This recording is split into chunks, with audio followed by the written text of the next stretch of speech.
Welcome back to my walkthrough for Resident Evil Remastered, my friends.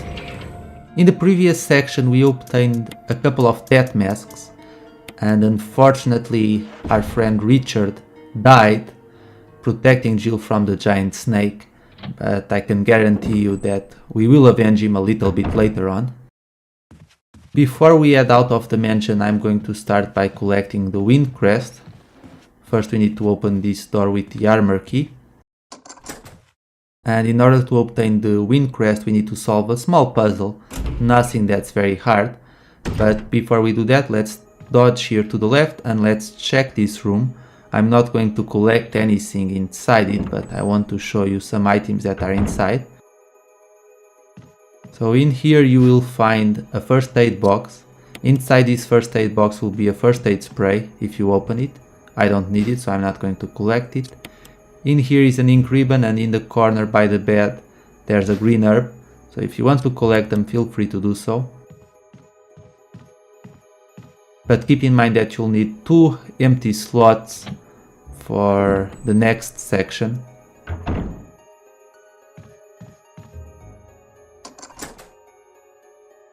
And now let's head inside this room.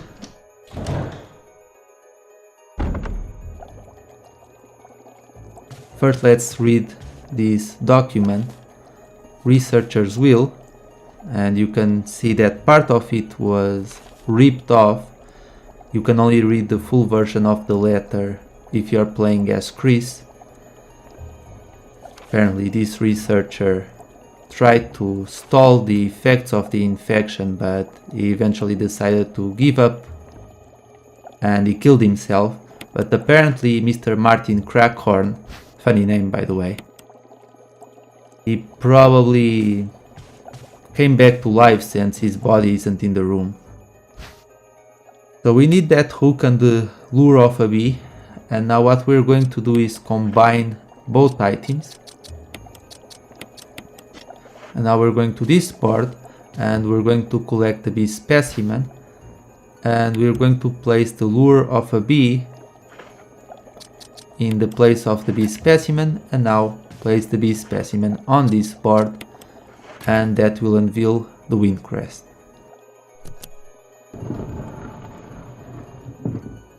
There's the Windcrest. However, this bee somehow comes back to life. I know we really shouldn't be surprised by this, considering this house is full of undead, so why couldn't there be an undead bee flying around? Makes sense to me. But nonetheless, leave the room as fast as possible and the bee won't be able to sting you. The bees can poison you, so do be careful. But you have more than enough time to leave the room without having any problems. Let's go ahead and collect another death mask now. And after that we'll be leaving the mansion for a little while. We need to solve another puzzle, and those of you who played the original Resident Evil game will be somewhat familiarized with this puzzle, but it plays out completely differently in the remastered version. What we need to do here is press the switches that are associated with these glass windows, but we only need to turn on the switches on 3 of the windows. So that's the first one, this is the second one, and the third one that we need to press the switch is right by its side. Here it is. So let's press it as well. The clue to this puzzle is in this painting right here. You can see the woman wearing a crown with a green collar, a necklace that's purple, and a bracelet that's orange, and that's how you know which paintings you need to press the switches on, and that solves the puzzle. And now here is the last death mask. The 4th death mask is inside the mysterious box that we collected on part 2 in the room with the armor. And now make sure you have your shotgun ready as you climb back down to the crypt, because as soon as we place the death masks we are going to have a boss fight.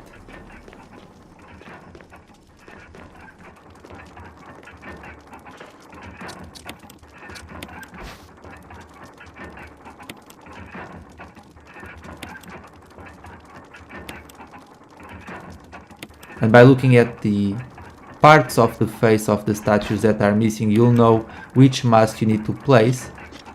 So the first one that we need to place is this one right here. And that's not a good sign. Now let's place the second mask. There we go. And it's looking even worse now. And now let's place the third death mask, the one without a nose. And oh boy. Why you'd place the fourth death mask? I don't know why you do it, but we need to do it anyway to advance in the game, so we don't really have a choice. But if this was a real life situation, I'd probably be leaving the crypt before I place the fourth mask.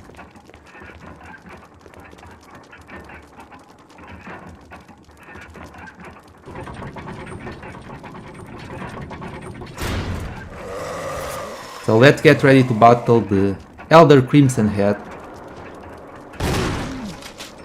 4 to 5 shotgun shots to do it. It's a shame that he didn't fall on the ground here, but that's okay, we're good. Usually he might fall, and if he falls then that will buy you some time, but as you saw, 5 shotgun shots are enough to finish him off. Yes, he moves fast, but you can still dodge him, and that turned out pretty well. Usually I'm able to knock him down and I don't even need to dodge any of his attacks because I'm able to finish him off before he gets too close. But just to be on the safe side, I decided to dodge to one of the sides to make sure that he didn't hit me. So if you follow this strategy, then you shouldn't have any problems beating him.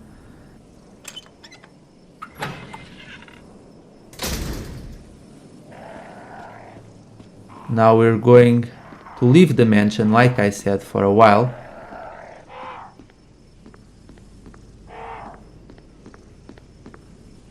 And we're going to find our way to the guardhouse. But before we do that, we need to collect a few more items. You can dodge this zombie or blow up his head. I think it's very easy to dodge him because he lunges at Chill as soon as he gets close enough. So you can easily dodge to one of the sides and then run past him. Be careful if you stay here too long because there's a dog that jumps into this area. And now we're going to place the crest that we collected from the coffin where the Elder Crimson Head was to progress towards the next area. In this room you can find a few shotgun shells. Here they are. So we're stocking up on shotgun shells quite nicely here. And there's also a charger for the stun gun, and I should have picked it up first, but I missed it, but there we go. And there's also a first aid spray, but I don't need it. You saw it glowing over there by the door. And now let's head down and we need to solve another small puzzle. You see these roosters turning around. We need to make sure that this one points west and that the blue rooster below points to the north.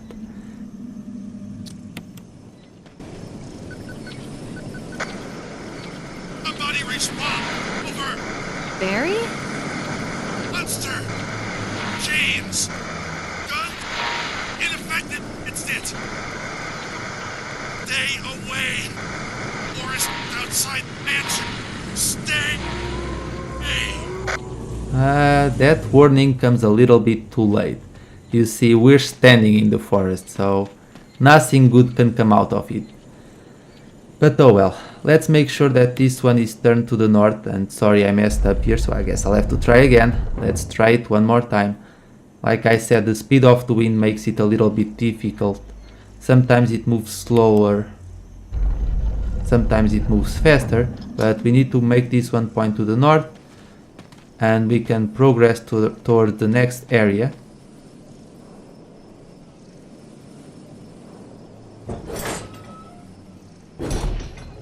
Let's get our shotgun ready here and shoot down these crows. Just turn it to the side a little bit and we'll kill these two. And now point up, wait for the crow to fly into the screen and shoot him down. That way we don't have to worry about the crows in this area since they will attack Jill.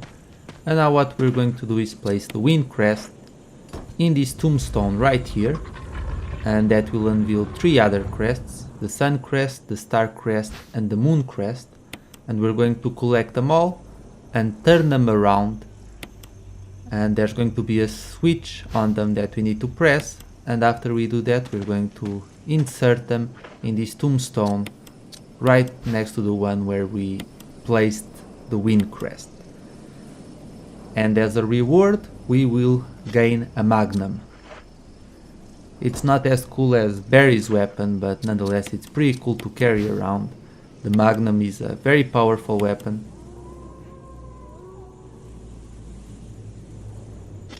And unfortunately there's not a lot of ammunition for the Magnum, so you do need to be a little bit selective when you use it and you don't. So I'm going to save the Magnum for the harder boss fights and use my shotgun as my primary weapon to take down the weaker enemies. I am going to be using 1 Magnum shot in a little bit. But let's get out of here, and now what we need to do is find a crank which we will use to access the guardhouse. Otherwise we won't be able to access it. So let's go through this gate. And let me guess, that's the monster in chains that Barry just warned us about. Can the situation get any creepier? Probably not. And again, it would be a pretty good indication that we should turn around and head back to the mansion. But we need to keep going if we're going to progress with the game, so we have no choice but to do this. Even though this monster is really easy to escape, so we won't have too many problems. In this cabin we're going to pick up the map of the courtyard and another file, as well as the crank. Let's take the map of the courtyard first. And now the file is here by the typewriter. Family picture and pieces of a journal left. Daddy attached first, Mom attached second. I don't like where this is going.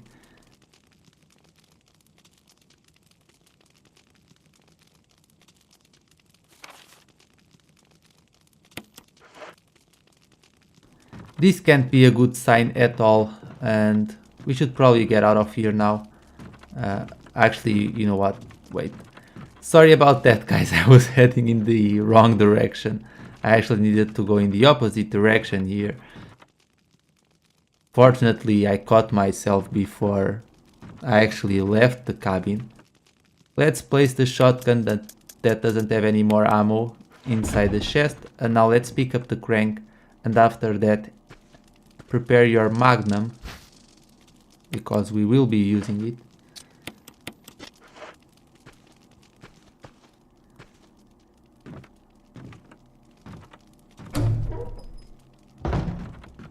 Okay, this can't be good, of course. Let's step out and KO. It's funny to me that the monster didn't decide to finish off Jill while she was knocked out. She had more than enough time to kill Jill. I'm glad she didn't, but nonetheless, I don't get what that was all about. Oh boy, quite a gruesome image here. Oh well, point the Magnum shooter once and run past her and get out of the cabin. There's no point in fighting this monster. She's called Lisa, by the way, for those of you who might not know. She won't stay down, so if you keep shooting at her, you'll just waste a bunch of ammo. So the best thing that you should do here is shoot her and then escape. There's a zombie here, but I guess he's contemplating the forest and the trees because he didn't care at all that I passed right by him. Maybe he's a friendly zombie, I don't know. I wish all zombies acted that way. Wouldn't it be... Well, maybe it wouldn't be as entertaining if all the zombies stood still while you calmly passed by them. But nonetheless, I do appreciate it that that zombie decided to remain still. It's very easy to dodge him, but if he doesn't move, then your life just becomes a lot easier. So now we're going to use the crank, and we still have to pass an area where there are a few dogs, a couple of dogs, and an area with crows before we reach the guardhouse. But we can easily avoid them, so you don't have to worry at all.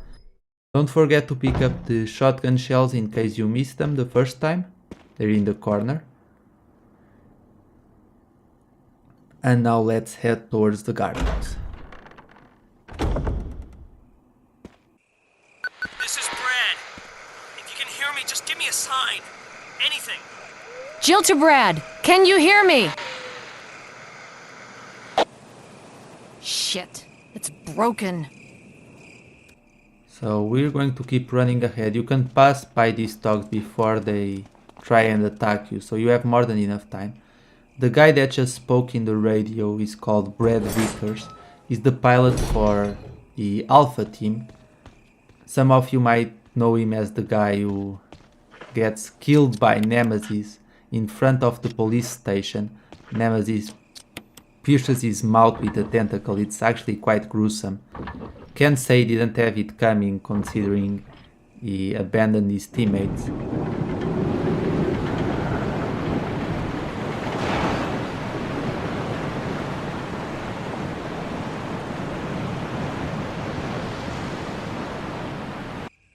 However, I can't really blame the guy. I mean, can you imagine if you were caught in that situation where there's these devil hounds chasing at you and you have a chance to escape? I like to believe that I would help my friends and that I would stay behind, but sometimes in the heat of the moment you make decisions that you'll regret later on in life. So I like to believe that Brad eventually regretted his actions. He does come back, so there's that redeeming quality to him. As you can see, there are crows here, but like I said, you can escape to the left side and keep going straight now. And as soon as you pass the gate, you'll be safe. I believe there's going to be dogs here a little bit later on. And now all that we need to do is run forward. And it's raining snakes, hallelujah, it's raining snakes, but they're really not a problem, we can easily escape them. And this is actually going to conclude this segment of the walkthrough, my friends. In the next part we are going to clear the guardhouse, lots of things to do here. If you got poisoned, then you can use these blue herbs to heal your poison if status. And like I said, my friends, I'm going to end the episode right here.